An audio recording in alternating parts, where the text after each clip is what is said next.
watasema chochote. Mwanadamu huwa ana mdomo, na kazi ya mdomo ni kula na kuongea. Akisha kula unategemea aseme nini? Ukienda mbele watauliza mbona hujarudi nyuma? Ukienda kushoto mbona hujaenda kulia? Ukienda kulia wasema mbona hujaenda kushoto? Ukikaa wasema mbona hujasimama? Ukiruka wanasema mbona hujatulia? Wewe unategemea watu waseme nini? Wewe unataka watu wakuseme vizuri, wewe ni pesa wewe? Watu siku zote mimi nakuomba, wale ambao mnaumizwa na maneno ya watu, mnashindwa hata kuendelea. Sijui mawifi wameongea, sijui kikao cha ukoo kimekusengenya, sijui kikao sio cha mazishi wamekusema. Kama upo kwenye right track, you don't have to fear. Una haja ya kuogopa, wewe simama.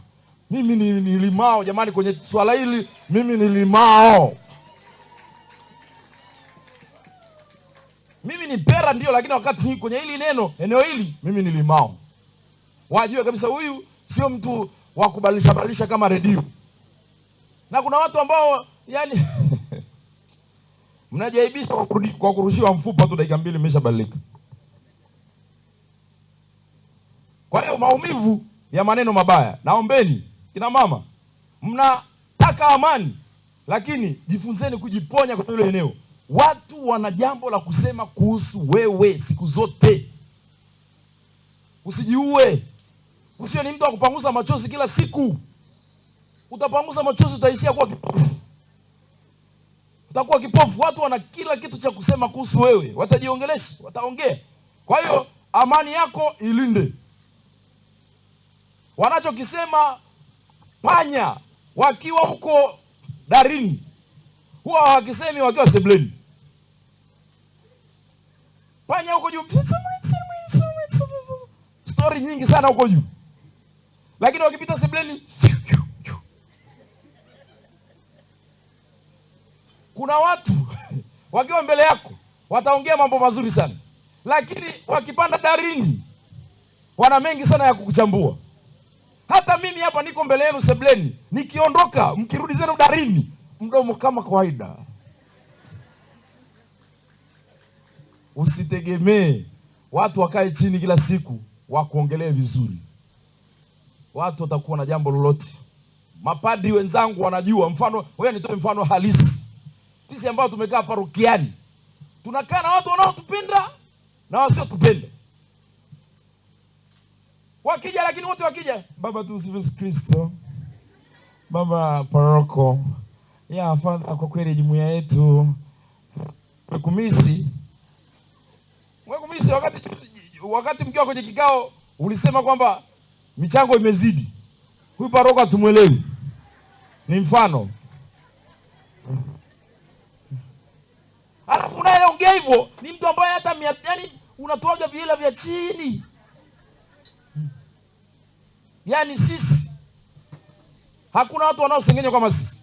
Kama sisi tungeamua kununa na kulia kwa kila masengenyo mnayotuambia, sisi tungeenda wapi? Tukikonda tu. Ukikonda tu tunasikia tayari. Unaona anakula sadaka yetu, laana imempiga hata anenepi.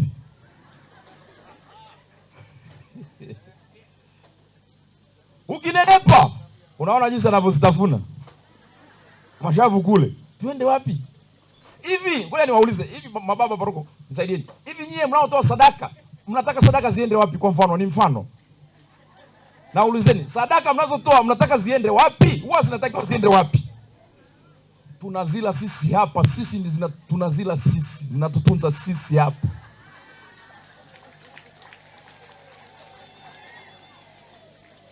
Hawa mnataka tuishije? Kuna mtu anatulipaga mshahara.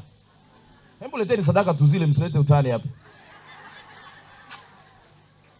Sijui anakula sadaka zetu. Ndio kuna taratibu za kiparokia, ndio sawa na nini? Zipo. Haina shida. Nafikiri mnanielewa ninapoongea hivi. Msitupe sadaka na kutusumanga. Mnatusumanga. Mtu akikupa kagari tu, jamani, hebu angalieni akaunti zetu kama ziko sawa. Zenu na nani? Ni mfano jamani, ni mfano, msichukie hapo. Kwa hiyo sisi tumeshazoea, tunapigwa vijembe, lakini Jumapili tukija, Bwana awe nanyi, na wasengenyi wetu wanaitika nawe rohoni mwako, tena wanainamisha vichwa kama vile yani hamna kitu chochote kimeendelea. Na pengine unapata hata story, mtu fulani alikusengenya, lakini ukimwona jinsi anavyonyenyekea, anavyoitika, unavyosema Bwana awe nanyi, yani mpaka unasahau. Lakini ndio nyenye wanaokaa kwenye mti, kwenye kivuli, ndio hawa wanaohusika kukata mti. Kwa hiyo sisi tunajua, baba, tungeamua kususa, tuache kuhubiri, tuache kukaa na wao, ingekuwaje? Sasa wewe umekosana, si mama fulani amekusengenya, unasusa, jumuiya siendi. Hivi na sisi tukiamua kurevenge kwamba tunasusa, inakuwaje? Sisi tunaenda kwa adui. Tunaenda, tupo na wewe, tunajua unatuchukia, lakini tupo tu. Yaani tunakuvumilia tu. Sasa hebu tumieni hata hiyo falsafa ya mapadri basi. Wale ambao mnashindwa hata kuendelea na mambo mengine kwa sababu ya kusemwa vibaya, naombeni kina mama, amani, tunaongelea amani, lakini naombeni iwe imetoka moyoni kweli. Kama mama alivyosema, Mama Tibaijuka, kwamba tusiishi hofu, yaani ni fake fulani hivi. Unaweza ukawa ni muoga huko hivi hapo, mtu anakuambia wewe ni una amani. Hauna amani yoyote. Itoke ndani, ionekane, imanifesti, ionekane kabisa wewe una amani ya kweli. Kwa maumivu ya ndani, kuna watu kina mama wabeba watu waliowasema vibaya na hamjawasamehe, mpo nao. Umeshajaribu, lakini yani uko naye tena, ni miaka tena, alikusengenya ukiwa na mimba ya kwanza. Sasa hivi una watoto wako chuo 4. Umebeba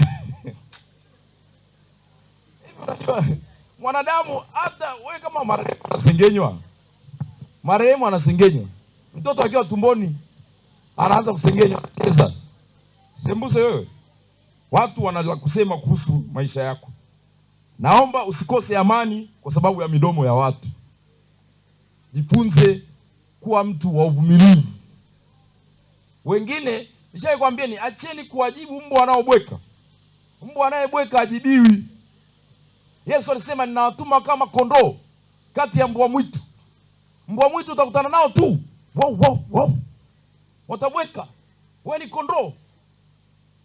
Sasa wewe kazi yako mbwa na wow, na wewe tena wow. Wote mnakuwa wow. Mnakuwa wote ni yani, unasema punda akikupiga teke na wewe ukampiga teke, wote mnakuwa punda. Sasa mbwa anakubwekea na wewe unambwekea, wote mnakuwa mbwa. Kwa hiyo usikubali. Kuna watu wengine si wa kujibu. Kuna wengine, kina mama wengine wanatembea na maumivu ya ndoa ngumu. Ndoa ngumu. Yaani uko na mwanaume ambaye ni mgumu. Mwanaume ambaye hasaburiki. Anarudi nyumbani, hana muda na wewe. Yuko busy na simu.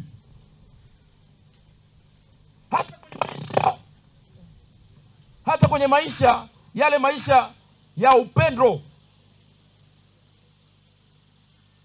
mume anakuja, yani anapokuchukua ni kama tu anakudaka tu, dakika 2 umesharudi.